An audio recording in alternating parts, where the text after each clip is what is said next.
You are being controlled by lust, which will lead you to many dead ends in your life. But what if I had a solution for your lust? After this video is done, I will make you free from your lust if you implement these upcoming habits. So make sure you write these down, because you will finally stop wasting time and gain your motivation back, which will make you hungry for success again. And you won't end up with somebody you don't even really like, somebody you just use for lust. I remember the times as a teen where I would find different videos and stack them up in a different tab until I found the best scene to go for. After I was done, I was so ashamed and told myself I'm going to get a girlfriend instead of doing this. My years of university came and it was a lot of partying to fill some type of void which I tried to cover up by chasing pussy. It was terrible. So much time wasted on just getting to a new girl, having to plan what to do, then drive out and back. You then had to find some type of excuse to leave. If you haven't experienced this, you won't understand how much time this really takes. It felt like an endless loop. After a while, I settled with the girl and we ended up moving in together. Guess what? When I moved in with her, I still ended up going to the bathroom and relapsed to corn. I realized that no matter the situation you're in, the lust will just want more and more until you set yourself free from heading to a dead end. I finally decided to start journaling. Even though it felt really weird, I had always considered journaling was pointless and rather go drink myself to blackout because that was a normal thing to do in university. When I finally decided to try it, I noticed a lot of changes because I gained more awareness of my own feelings instead of distracting myself. So what I did was, whenever I got the sexual desire, stop for a second and notice the urge inside of you building up.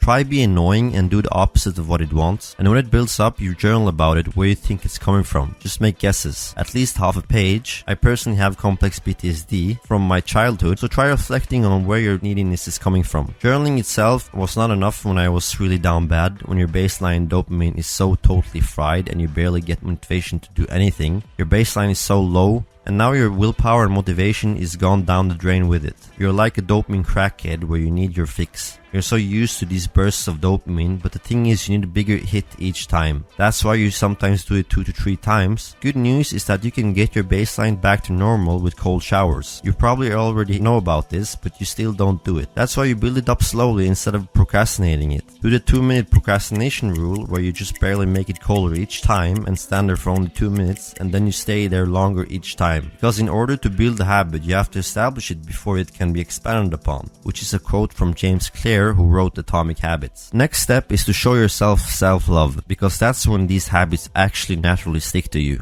Instead of you doing them for a couple of weeks and then you relapse again, something a lot of people don't realize is that when you go on and sleep with somebody after going out, you're basically just using them for validation. That's exactly the problem, because you'll be stuck in this loop where you need your next validation fix after a couple of weeks. Because in every single one of us, there's a child waiting for your validation. Instead of giving him that because you find it cringe, you basically hire a babysitter to say that you love him for you. That won't work. He needs to hear it from you personally. That's exactly where the neediness is coming from. Now go to your mirror and tell yourself why you appreciate yourself and stop hiring a goddamn babysitter. I know this will be cringe for a lot of you, but that's just because you're not used to this.